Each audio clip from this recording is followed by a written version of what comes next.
ओम शांति।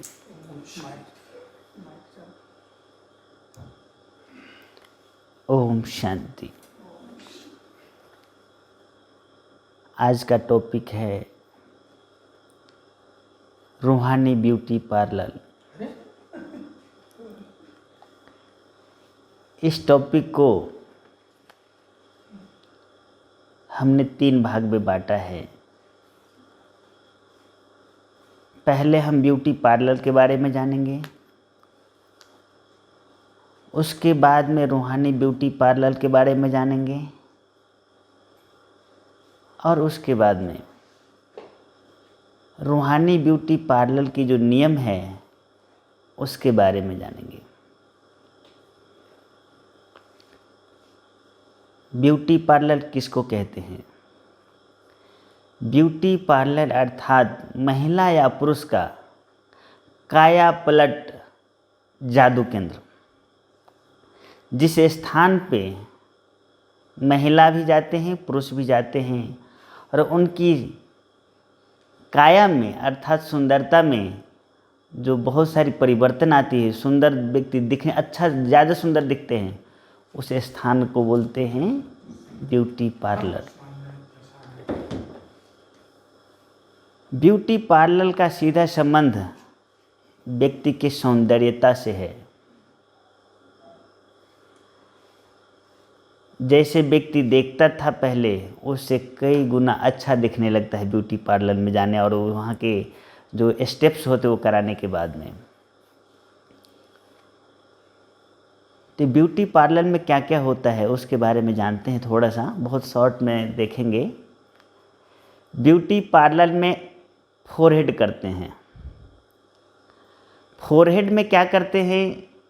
जो हमारे यहाँ पे बाल एक्स्ट्रा है, एक्स्ट्रा बाल होने के कारण हमारे चेहरा के लुक उतना अच्छा नहीं दिखता है।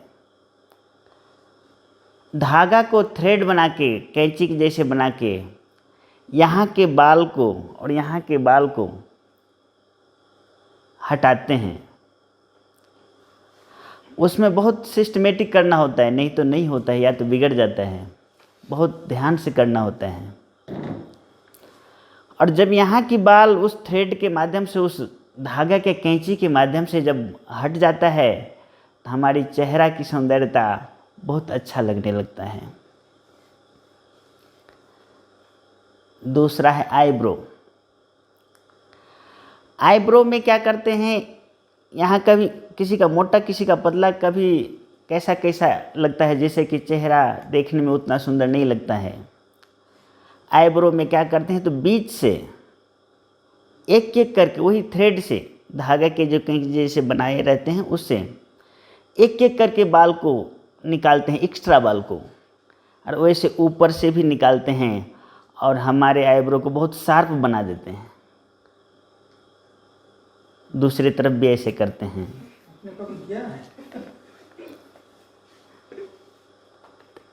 ये हो गया आईब्रो।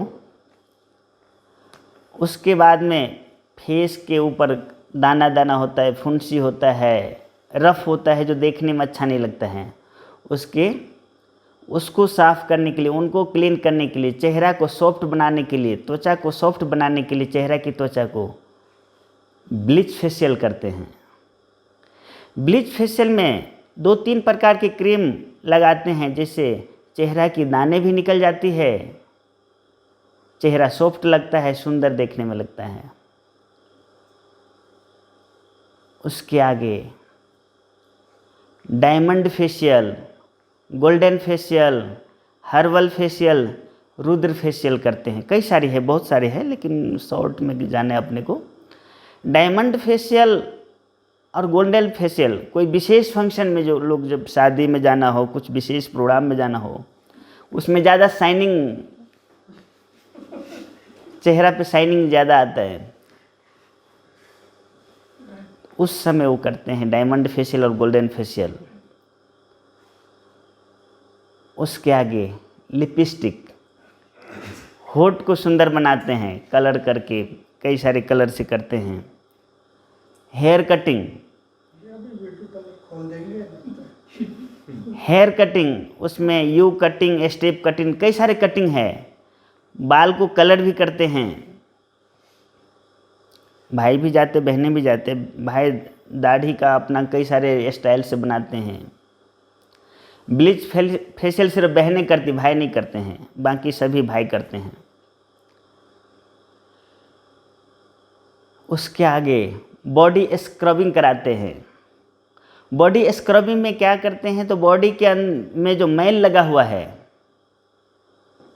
मैल उतारते हैं, डिटॉक्स करते हैं बॉडी को।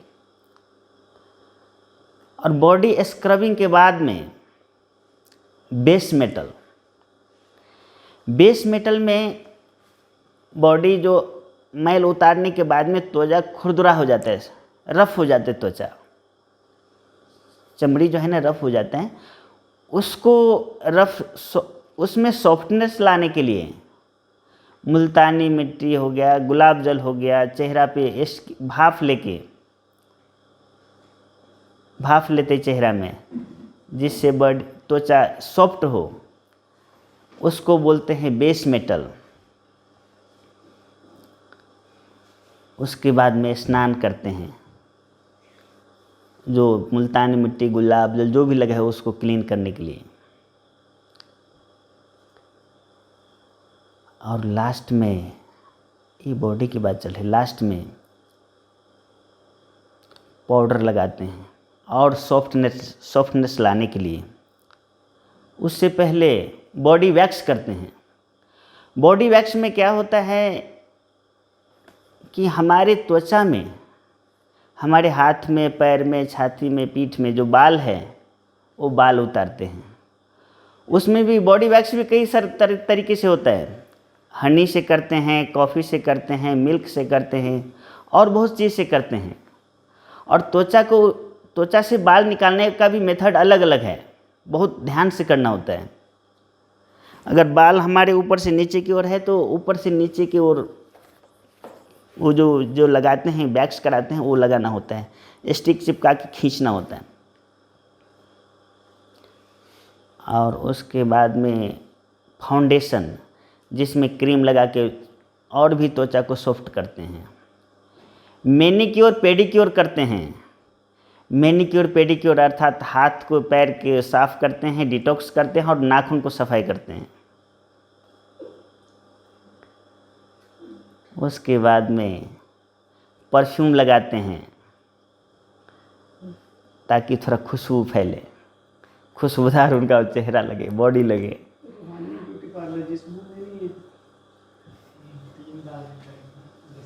उसके आगे ड्रेस पहनाते हैं, कौन सा फंक्शन में जाना, कैसा फंक्शन अटेंड करना, उस प्रकार की ड्रेस। और लास्ट में श्रृंगार करते हैं।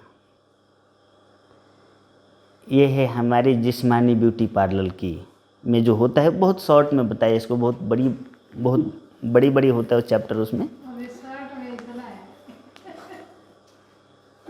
अब कहने के बाद ब्यूटी पार्लर से जब व्यक्ति निकल के आता है तो देखने में बहुत सुंदर लगता है, बहुत अच्छा लगता है, दुनियावी हिसाब से बहुत सुंदर लगता है। सोचने की बात यह है, उस जिस्मानी ब्यूटी पार्लर से निकलने के बाद में व्यक्ति, चेहरा तो अच्छा लगता है लेकिन उनका कर्म अच्छा नहीं हो सकता,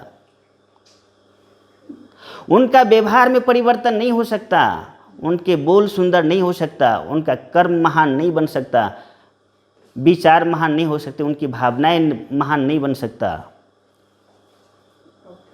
उनके लिए व्यक्ति को दूसरी ब्यूटी पार्लर में जाना होगा। इससे तो देह भान और देह अभिमान बढ़ेगी, घटेगी कभी नहीं। इसीलिए हमें कौन सी ब्यूटी पार्लर में जाना है वो हमें देखना होगा। हमको अपने अंदर में परिवर्तन लाना है तो अपने नज़रिया को बदलना होगा, अपने दृष्टिकोण को बदलना होगा, अपनी भावनाओं को बदलना होगा, आंतरिक सुंदरता को बढ़ाना होगा, ना कि चेहरे की सुंदरता की, देह की सुंदरता की। इस बात पे एक कहानी मुझे छोटा सा कहानी याद आता है, आप सब कई बार सुने भी होंगे वो।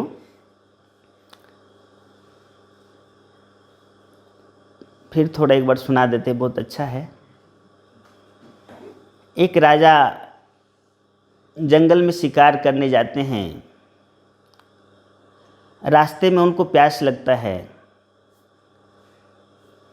कुआं के पास जाता है और वहाँ पे एक माता, कुआं के पास एक पेड़ होता है और माता बैठी रहती है। तो माता को बोलती है कि मुझे पानी पीने का पात्र दो, मुझे प्यास लगा है, मुझे पानी पीना है। माता की घर बगल में होती है। वहीं से बैठे बैठे बेटी को बुलाते हैं कि बेटी तुम आओ, पात्र लेके पानी पिलाना है राजा को। और उनकी बेटी आती है, पानी कुआं से पानी निकाल के देता है, राजा पीता है। और पीते पीते वो लड़की को देखते हैं जो दुनियावी हिसाब से देखने में सुंदर होती है। और राजा के मन में आता है कि ये लड़की तो बहुत देखने में सुंदर है, इनसे मुझे शादी करना चाहिए। और राजा वो प्रस्ताव वो लड़की के पास रख देते हैं। जब राजा वो प्रस्ताव रखते हैं तो लड़की कहते हैं, राजन, लड़की बहुत विवेकशील बुद्धिमान होती है। लड़की कहती है, राजन मैं आपकी बात मैं मानूंगी, आपसे शादी करूंगी, लेकिन आज नहीं, 7 दिन के बाद। राजा भी इस बात को स्वीकार कर लेते हैं और राजा वापस चला जाता है। 7 दिन के बाद निश्चित दिन निश्चित समय पर राजा पहुंचता है उनके घर में। घर के बाहर में माँ बैठी रहती है और बेटी खाट पे लेटी हुई रहती है। तो माँ को बोलती है राजा कि ए माता, तुम्हारी बेटी कहाँ पे है जिससे मुझे शादी करना है? तो लड़की बोलती है, राजन मैं ही वो लड़की हूँ जिससे आपको शादी करना था। बोलता नहीं, तुम झूठ बोल रही, तुम लड़की को छिपा के रखा है। बोलता नहीं राजन, मैं ही हूँ वो। और माता भी बोलती कि मेरी ही यही बेटी है, दूसरी कोई बेटी नहीं है। बोलता कि देखने में तो तुम बहुत सुंदर थी, लेकिन ऐसे तुम कैसे हो गई, तुम कैसे हो सकती हो, वो तो दूसरी थी। वो लड़की बोलती है, राजन मेरी सुंदरता देखना हो तो मेरे घर में जाके देखो। तो बोलता घर में जाके देखूं? क्यों? बोलते हैं एक बार जाके तो आप देखिए। जब राजा जाके देखता है तो एक बर्तन में टट्टी रहता है और दूसरे में उल्टी। तो बोलते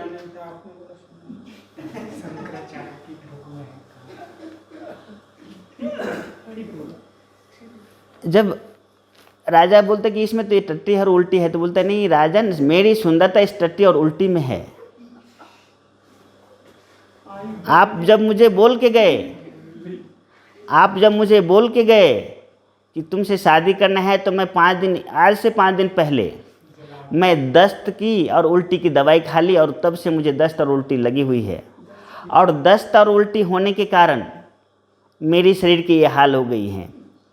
तो अभी आप राजन मुझे बताइए, ये शरीर की सुंदरता कब तक रुकेगी, कब तक रहती है व्यक्ति के? इसलिए शरीर की सुंदरता पे मोहित होना उतना उचित नहीं है। वो लड़की बोलती है राजा को, और राजा की बुद्धि खुल जाता है और राजा वापस चले जाते हैं।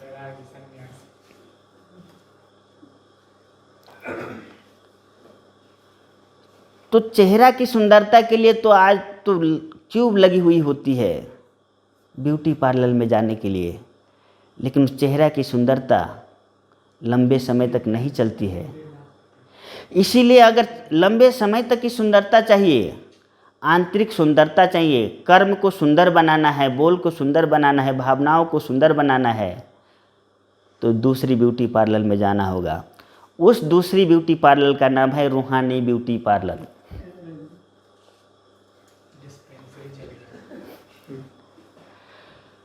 रूहानी ब्यूटी पार्लर का ब्यूटिशियन स्वयं शिव बाबा और ब्रह्मा बाबा है।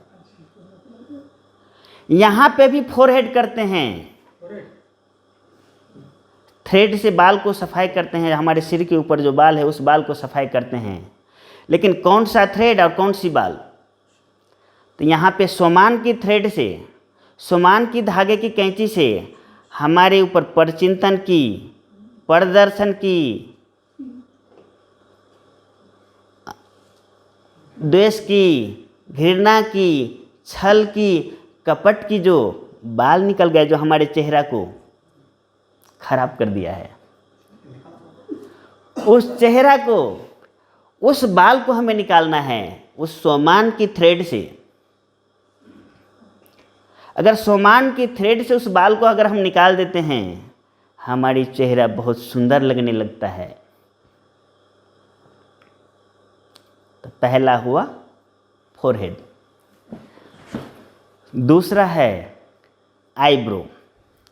उसी सोमान की थ्रेड से, सोमान की धागों की कैंची से अगर हम एक एक करके यहाँ के बाल को निकालते हैं, यहाँ के बाल को निकालते हैं, ज़्यादा नहीं, एक एक करके, तो हमारे जो आईब्रो है ना बहुत शार्प देखने में लगता है। और दुनिया वाली ब्यूटी पार्लर में जब व्यक्ति जाता है तो सामने वाला देखेगा तो उनका चेहरा अच्छा लगेगा, लेकिन इस रूहानी ब्यूटी पार्लर में जाके जब हम आईब्रो बनाते हैं तो सारी दुनिया के लोग मुझे अच्छा लगने लगता है। हर एक के अंदर में गुण दिखाई देता है, हर एक के अंदर विशेषता दिखाई देने लगता है, हर एक व्यक्ति अच्छा लगने लगता है, सब अपना लगने लगता है। इस ब्यूटी पार्लर की, इस रूहानी ब्यूटी पार्लर की ये विशेषता है। तीसरा है ब्लीच फेशियल। ब्लीच फेशियल में हमने सुना था कि कई सारे क्रीम लगा के चेहरा के में जो दाने दाने हैं, फुंसी है, चेहरा के त्वचा जो रफ हो गया है उसको सॉफ्ट करते हैं। यहाँ पे कौन सा क्रीम लगाएंगे? यहाँ पे रूहानियत और हर्षित मुक्ता के अगर क्रीम हम लगाते हैं, हमारे चेहरा रूहानियत से भर जाता है, हमारे चेहरा हर्षित मुख रहता है और हमारी चेहरा से दुनिया के लोगों प्रभावित हो कि इनका चेहरा इतना सुंदर कहाँ से बना, वहाँ हमें जाना है। तो इस रूहानी ब्यूटी पार्लर की ग्राहक बढ़ जाएगी, अर्थात हम अपने चेहरा से लोगों को सेवा कर सकते हैं। उसके आगे है diamond facial, golden facial, herbal facial. Diamond facial अर्थात अभी कौन सा युग चल रहा है? डायमंड युग चल रहा है। इस युग की विशेषता को याद करेंगे, अपने भाग्य की स्मृति में लाएंगे, इस युग की विशेषता को स्मृति में लाएंगे तो हमारा चेहरा स्वतः ही कैसा रहेगा? डायमंड जैसे रहेगा। गोल्डन युग को याद करेंगे, सत्य की दुनिया में जाएंगे, उस दुनिया को याद करेंगे, उसमें कैसा समय होगा, कैसा फल होगा, कैसा रहना, कैसा जाना, कैसा आना, कहाँ पिकनिक में जाएंगे, पुष्पक विमान से यहाँ से वहाँ जाएंगे। इस बातों को याद करेंगे तो हमारे चेहरा डायमंड जैसे खिला हुआ रहेगा। और हर्बल फेशियल, प्रकृति वहाँ पे क्या होगी? दासी होगी। इस बात की स्मृति करेंगे तो भी हमारा चेहरा हर्षित रहेगा। तो ये हो गया डायमंड, ये हो गया डायमंड फेशियल वाला। आगे है लिपस्टिक। कौन सा लिपस्टिक लगाएंगे?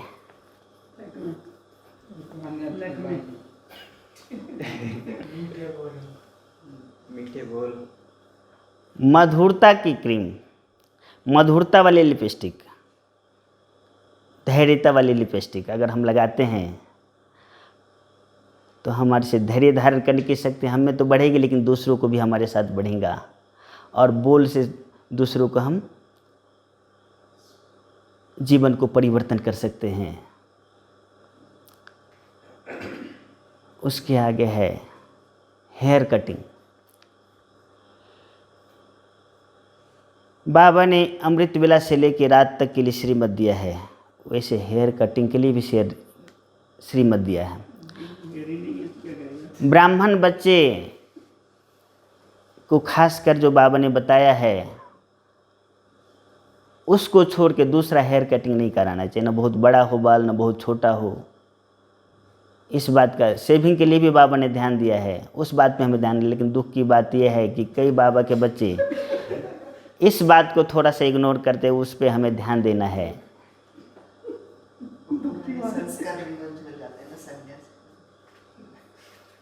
आगे है बॉडी स्क्रबिंग, अर्थात शरीर से मैल निकालना।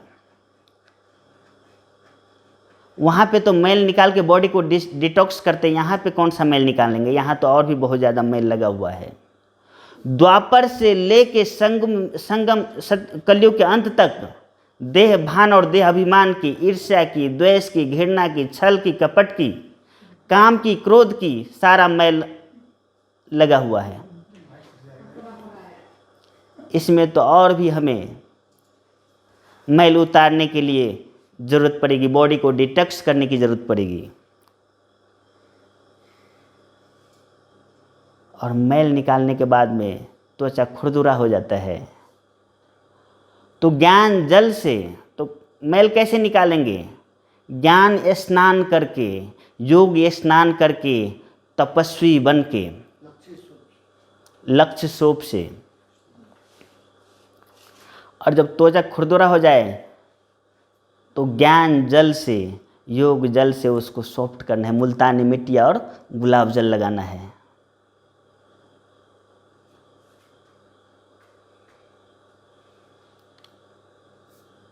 फिर ठीक से मैल नहीं उतरे, फिर स्नान करना है और बार बार स्नान करना है।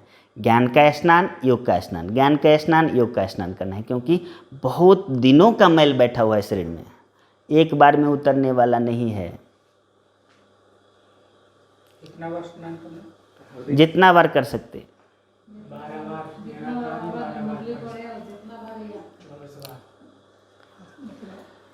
स्नान के बाद में बॉडी वैक्स में शरीर में से बाल उतारते हैं। यहाँ पे कौन सा बाल उतारेंगे? यहाँ पे भी छोटी छोटी, मोटे मोटे तो कमी कमजोरी उतर जाते हैं, लेकिन छोटी छोटी कमी कमजोरी रह जाते हैं। उसको बॉडी वैक्स के द्वारा, Honey body wax, milk body wax, coffee body wax, वैसे यहाँ भी बॉडी वैक्स करा के छोटी छोटी कमी कमजोरी रूपी बाल जैसे बच गया है हमारे कमी कमजोरी, उसको उतारना है। लास्ट में अगर हम बाल उतारते हैं तो कहीं भी फुंसी होने का भी चांस है, इसलिए क्रीम लगाना है, पाउडर लगाना है, जाकि त्वचा हमारा सॉफ्ट बना रहे। ज्ञान का क्रीम, प्रेम का क्रीम, आनंद का क्रीम, पवित्रता का क्रीम, ये सब लगाना है।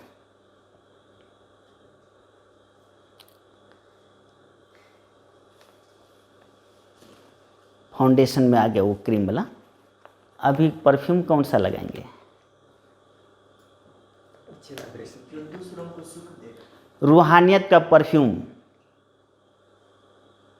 आनंद का परफ्यूम, खुशी का परफ्यूम लगाना है, सुगंध लगाना है, जो हमारे से आनंद की खुशबू फैले, प्रेम की खुशबू फैले, पवित्रता की खुशबू फैले, रूहानियत की खुशबू फैले। ड्रेस कौन सा पहनेंगे? खुशबू, परफ्यूम तो लगा लिया, ड्रेस कौन सा पहनेंगे?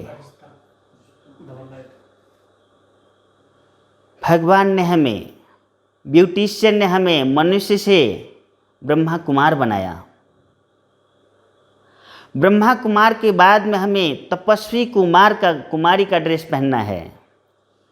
तपस्वी कुमार बनने के बाद में फरिश्ता का ड्रेस पहनना है, और फरिश्ता के बाद में देवता का ड्रेस पहनना है। और देवता में भी पिकनिक के लिए दूसरा, राज कारोबार के लिए दूसरा, मीटिंग के लिए दूसरा, कई सारे ड्रेस हम पहन सकते हैं। एक ड्रेस एक ही बार। और लास्ट में छूट गया था, नहीं बोला था श्रृंगार के लिए। और यहाँ पे श्रृंगार कौन सा करेंगे?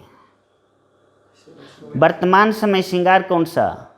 वर्तमान समय श्रृंगार मुकुट के रूप में बाबा ने हमें जिम्मेवारी के ताज दी है संगम युग में, और पवित्रता का ताज दिया है। तो 2 ताज पहनना है। कान में भी कुछ पहनते, जब बचपन में बच्चा जब छोटा होता था हमारी तरफ, तो जब कान को जो होल करवाते थे उस समय कुछ होगा, चांदी सोना कुछ भी डालते थे कि माना सत्यता इनके जीवन में आए बोल के। तो यहाँ पे कौन सा सोन डालेंगे, कौन सा दर्द डालेंगे? जो पवित्र कान से पवित्र बात ही बुद्ध कान में जाए, और पवित्र कान के लिए ही, पवित्र बात के लिए कान ललायत हो। वर्तमान समय पर चिंतन के लिए, दूसरे की बुराई सुनने के लिए, दुनियावी खराब न्यूज़ सुनने के लिए कान ललायित होता है, नीचे से ऊपर तक, जड़ से लेके लास्ट तक की बातें सुनना चाहता है, लेकिन कान में ऐसा दर्प पहनना है, ऐसा पहनना है जो कान हमेशा पवित्र बात सुनने के लिए ललायित हो। अंगूठी, कंगन, पैर में जो भी श्रृंगार करना है कर सकते हैं। बाबा ने बहुत सारा श्रृंगार हमें दिया है। ये सब बातें इस रूहानी ब्यूटी पार्लर में होता है। और इस ब्यूटी पार्लर का कुछ नियम है। वो नियम है क्या क्या वो हम देखेंगे। ये बातें जो हम बताएंगे सबको पता है, सब करते भी हैं, लेकिन हम थोड़ा सा दोहराएंगे उसको। इस ब्यूटी पार्लर का नियम है अमृत बेला। इस ब्यूटी पार्लर में अमृत बेला सबसे महत्वपूर्ण माना जाता है। जो ब्यूटिशियन है शिव बाबा, खास श्रृंगार करने के लिए, सजाने के लिए, संवारने के लिए, वरदानों से भरपूर करने के लिए अमृत बेला आते हैं। तो अमृत बेला हमें पावरफुल करना है, नियमित करना है, अलर्ट होके करना है, बीज रूप स्थिति में होकर रह के करना है, 5 स्वरूप की अभ्यास करना है, ग्लोब्स में बैठ के विश्व को प्रकाश देना है। वर्तमान समय हम सेंटर पे, आश्रम में, गीता पाठशाला में भाई बहनों को नहीं बुला सकते हैं, लेकिन यहीं से ग्लोब्स पे बैठ के हमें उनके आत्मा का, परमात्मा का संदेश देना है, मुक्ति, जीवन मुक्ति की रास्ता बताना है। अमृत बेला। दूसरा है ब्रह्मचर्य। ब्रह्मचर्य अर्थात काम विकार का अविद्या नहीं, लेकिन ब्रह्मा के आचरण हमारे जीवन में हो। ब्रह्मा के दिनचर्या जीवन कैसा था, ब्रह्मा की कर्म कैसे थे, ब्रह्मा की बोल कैसे थे, ब्रह्मा व्यवहार में कैसे आते थे, उस सब को अपने जीवन में लाना, अर्थात ब्रह्मा आचार्य। सिर्फ पवित्र बनना नहीं, विकार में नहीं जाना नहीं, ब्रह्मा के आचरण को अपने जीवन में लाना। तीसरा नियम है, अगर देवता बनना है, ब्यूटी रूहानी ब्यूटी पार्लर से देवता बन के निकलना है, फरिश्ता बन के निकलना है, तो नियम को पालन करना आवश्यक है। बाबा का जो रूहानी ब्यूटी पार्लर कौन कौन सा है, गीता पाठशाला है, सेंटर है, मधुबन है, वहाँ के वातावरण आध्यात्मिकता से ओतप्रोत हो, तपस्या में वातावरण हो, ज्ञान की चर्चा वाला हो। वहाँ पे राजनीति की बातें, लेन देन की बातें, परचिंतन प्रदर्शन की बातें नहीं होना चाहिए। तो वहाँ का वातावरण पावरफुल बनाना, इस रूहानी ब्यूटी पार्लर का ये भी एक कायदा है। चौथा है ड्रेस। ड्रेस कैसा होना चाहिए? जो बाबा ने ड्रेस दिया है बाहर में रहने वालों के लिए भी, और जो समर्पित है सेंटर पे रहने वाले, मधुबन में रहने वाले उनके लिए भी, वैसा ही ड्रेस हमें पहनना है। मुस्लिम धर्म में बहनों के लिए ड्रेस के लिए बहुत नियम कड़े हैं कि उनकी बहनों की नियम चेहरा ढका हुआ होना चाहिए, उनका ड्रेस पारदर्शी ना हो, टाइट ना हो, ढीला हो, पुरुष जैसा नहीं हो और भड़कीला ना हो। उससे भी कई गुना ज़्यादा बाबा हम बच्चों को ध्यान खींच पाते हैं ड्रेस के लिए। वही ड्रेस हमें पहनना है। हम सब सुने हैं कि बाबा ने एक समय कहीं से टोपी आया था और टोपी पहन लिया, और उसी समय किसी भक्त को साक्षात्कार हो गया। नेपाली नहीं, वो सिख वाले टोपी थे, और उसी समय साक्षात्कार हो गया। सिख वाले पगड़ी होता है, टोपी, जो भी पगड़ी ही था, वो टोपी के बाद पहनने के बाद में वो जब साक्षात्कार हो गया और वो बोले कि मुझे बाबा से मिलने आना है। बाबा का बच्चा बनने के बाद मिलने के लिए जब आया वो व्यक्ति और बाबा को टोपी नहीं देखा पहने हुए, तो बाबा पे विश्वास ही नहीं कर रहे थे कि नहीं वो तो पगड़ी वाला बाबा था। उसी तरह हम भी भक्तों को साक्षात्कार करने वाले हैं। अगर ऐसे वैसे ड्रेस में हमने भक्तों को साक्षात्कार कर दिया तो क्या हाल होगा? इसीलिए हमारा ड्रेस जो बाबा ने बताया है वही होना चाहिए। आगे है देने की भावना। देने के लिए तो हर व्यक्ति देता है, कोई दुख देता है, कोई सुख देता है, कोई शुभ भावना देता है, कोई कुभावना देता है। हमें हमेशा शुभ भावना शुभकामना रखना है, सहयोग देना है, शुभ भावना देना है, दुआएं देनी है, वरदान देना है, सहयोग देना है। कभी भी हमारे से व्यर्थ और नकारात्मक बातें दूसरों को नहीं देनी है।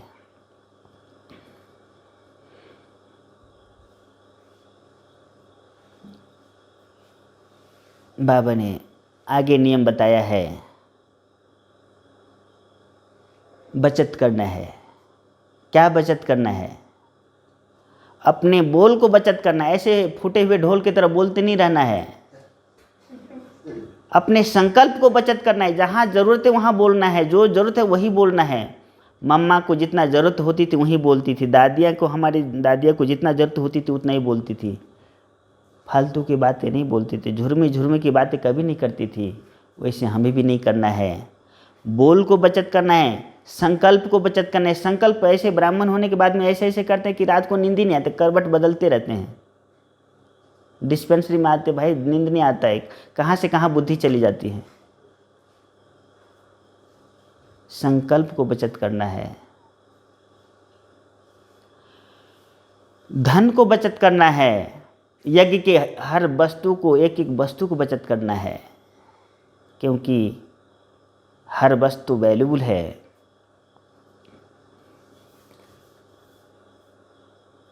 आगे है सत्य बोलना है और सत्य करना है। जो बोलते हैं सत्य वही करना है, लेकिन उसमें सभ्यता समाई हुई हो।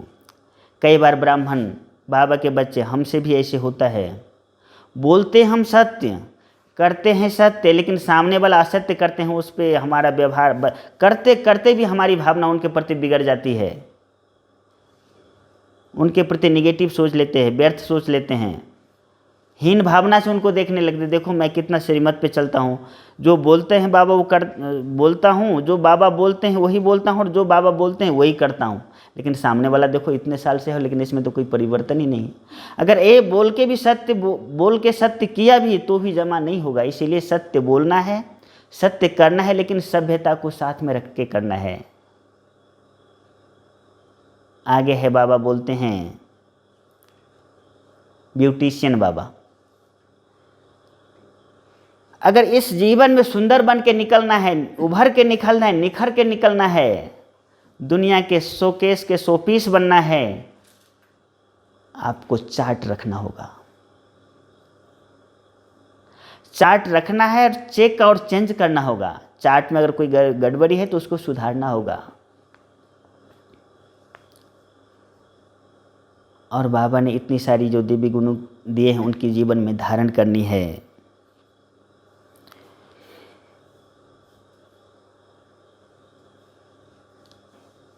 आगे बाबा बताते हैं, सुंदर बन के जाना है। जो पुष्पक विमान लेके यहाँ हमें लेने आए, उसके लिए हमें भोजन पे भी ध्यान रखना है। भोजन हमें पवित्र भोजन करना है, ब्रह्मा भोजन करना है। हम भले घर में रहते हैं, गीता पाठशाला में रहते हैं, सेंटर पे रहते हैं, मधुबन में रहते हैं, अकेले रहते हैं, लेकिन हम जहाँ रहते हैं वो घर, वो स्थान बाबा का है, मधुबन है, मधुबन का एक हिस्सा है। हम यज्ञवत्स हैं, वो यज्ञ है और हम यज्ञवत्स हैं, समझ के हमें भोजन करना है। जेब के बस में हमें भोजन नहीं करना है। बाबा को सबसे ज़्यादा प्यार किससे था? मुरली से। तो हमें मुरली को मनन करना है, चिंतन करना है, अध्ययन करना है, गहराई में जाना है, स्वरूप में बनना है, उनका जीवन में उतारना है। जो श्रीमत के विरुद्ध है, जो जिसके लिए बाबा ने श्रीमत नहीं दिया है, उसको ना करना है, नहीं करना है, मना नहीं करना है। अब भाई मिल गया, बोला चलो भाई वॉकिंग करना, अभी योग का समय है, हम तो योग में जा रहे तो भाई बोल दे तो मना कैसे करूं, ये भी दुविधा पड़ जाता है। ना मना ना,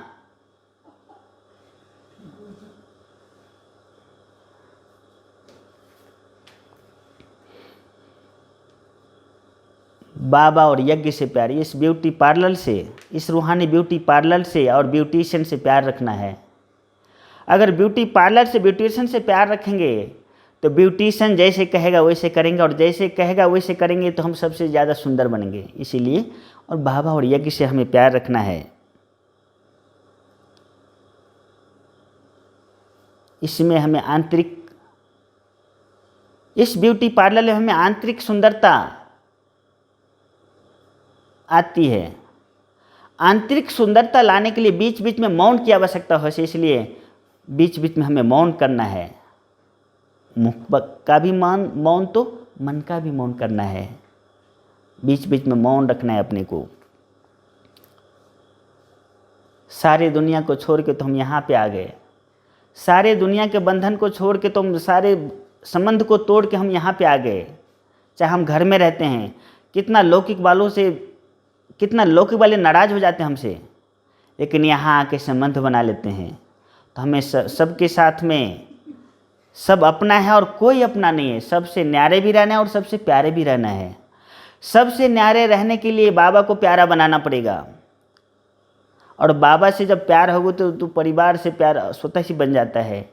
इसीलिए किसी को भी अपना भाई, किसी को अपना बहन, किसी को अपनी मम्मी, किसी को अपनी कुछ नहीं बनाना है। यहाँ पे सब अपना है और कोई अपना नहीं है।